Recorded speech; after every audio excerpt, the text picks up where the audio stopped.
It's a beautiful September day at the Madras Airport in Central Oregon.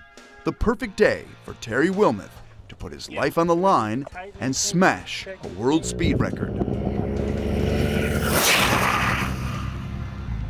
I wanted to go out kind of with a flash, so because I was an Air Force vet, a good buddy of mine, Jeremiah and Frank, painted the bike up and just did a phenomenal job of making an Air Force theme out of it, kind of a 1950s Korean War vintage, you know, with a picture of the girl on the bike, which actually is a picture of Cindy.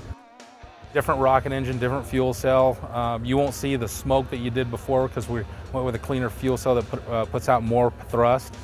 And the geometry of the bike's lowered, it's been fine-tuned, and it's longer by 2 inches than before for better stability. When you wake up in the morning, all you're thinking about is, of course, what you're about to take on that day. But I spend mentally most of my time thinking about the bike. I don't give myself really time to think too much about the run. I don't ever give myself the opportunity to talk myself out of it.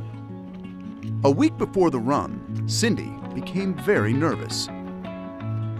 I've talked to quite a few people that said, you know, there's a big difference between 180 and 200. I mean, it's very dangerous. Conditions are near perfect as Terry prepares for his run. Right now the weather looks actually pretty good. I mean, temperature's just right for doing this, so the engine shouldn't overheat too much. Slight breeze, maybe 5 miles per hour, but as long as it doesn't gust and try to shoot me off the track, our speed should be consistent. Everything's been prepped, polished, and fine-tuned, except for a momentary lapse by Terry.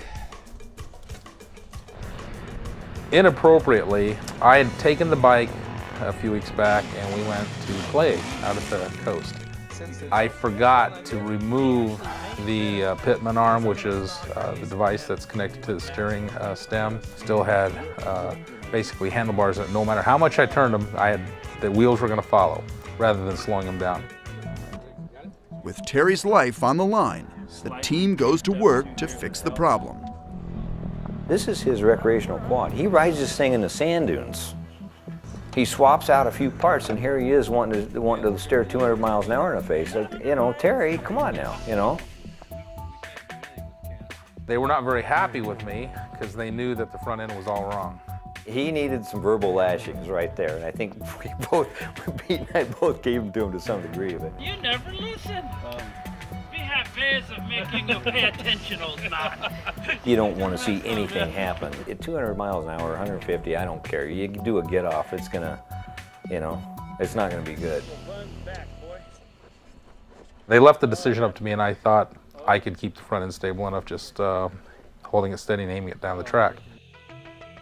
He said that the bike was a little unstable in the front. That makes me really nervous, but you know, they're working on it right now. There's a little anxiety only because of the front end, but I put absolute faith and trust in those two guys. Terry's team can do no more.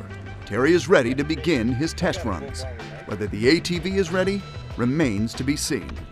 Emergency medical teams are standing by just in case something goes horribly wrong. Cindy waits on the sidelines. Watching and praying, praying and watching.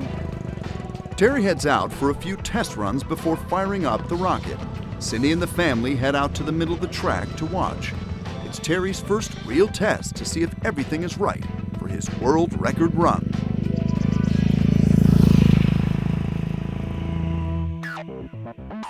We started to get up in the 140s, but it was buffeting really bad, buffeting more than we expected. Winds were starting to pick up. It was a crosswind, which was not good at all.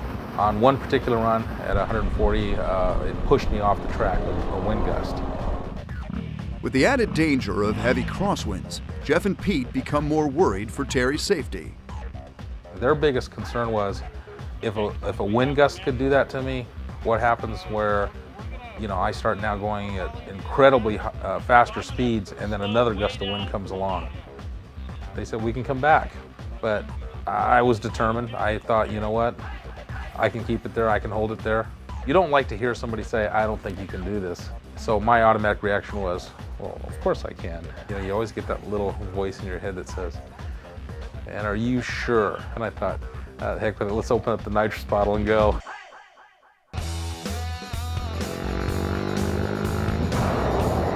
With a rocket firing, Terry takes off on his last run. Speed! 149.25. Go, buddy, go! The testing done. It's time for Terry to go for his first record-attempting run. It's time to gamble and go for the record.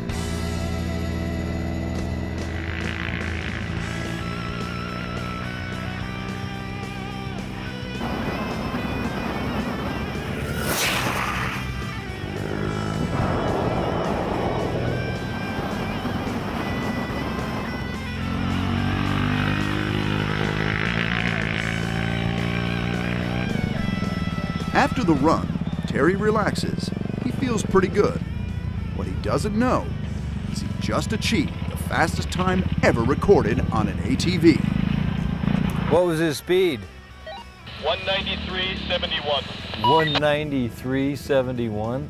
193.71. Took a crap. 193.71. That's exceptional, Terry.